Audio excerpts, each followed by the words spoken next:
អង្គុយម្នាក់ឯងសំឡឹងមើលមេឃពេលរាត្រី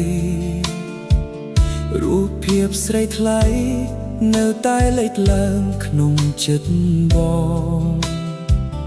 រឿងរ៉ាវកន្លងដែលយើងធ្លាប់មានជាមួយគ្នា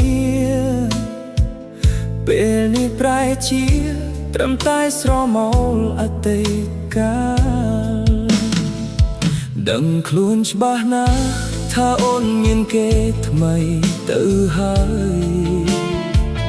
បងគ្មានចំឡើយក្រៅពីព្រមទទួលការពិតឈប់រំខានអូនឈប់ផ្ដល់ក្តីសង្ឃឹមក្នុងចិត្ត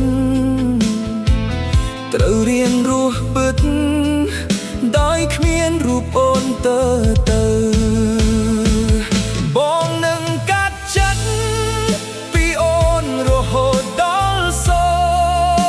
ន្យទោះបីជាបេះដូងត្រូវឈឺចាប់រហែកក៏ដោយ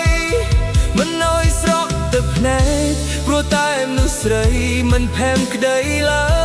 យស្នេហាមួយនេះចប់ហើយបងត្រូវដើរចេញដោយស្នាមញញឹមមិនបានទោសអូនដែលប្រែប្រួលចិត្តទៅរកគេព្រោះចិត្តរីរេវាមិនអាចបងខំបានឡើយ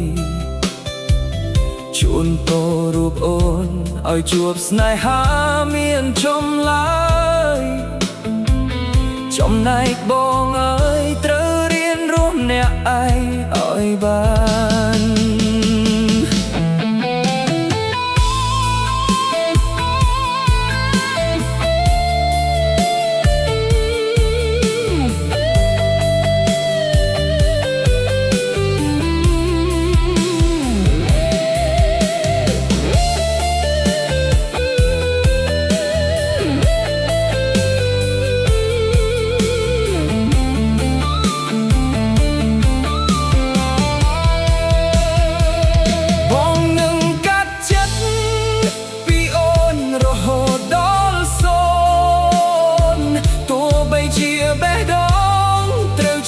ចាប់រហែកក៏ដោ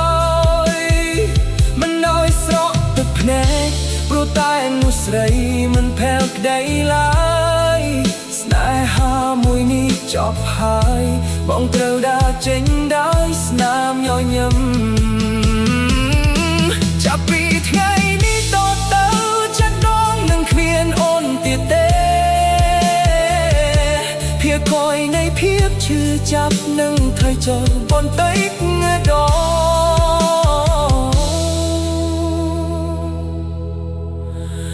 រហូតដល់សូន្យ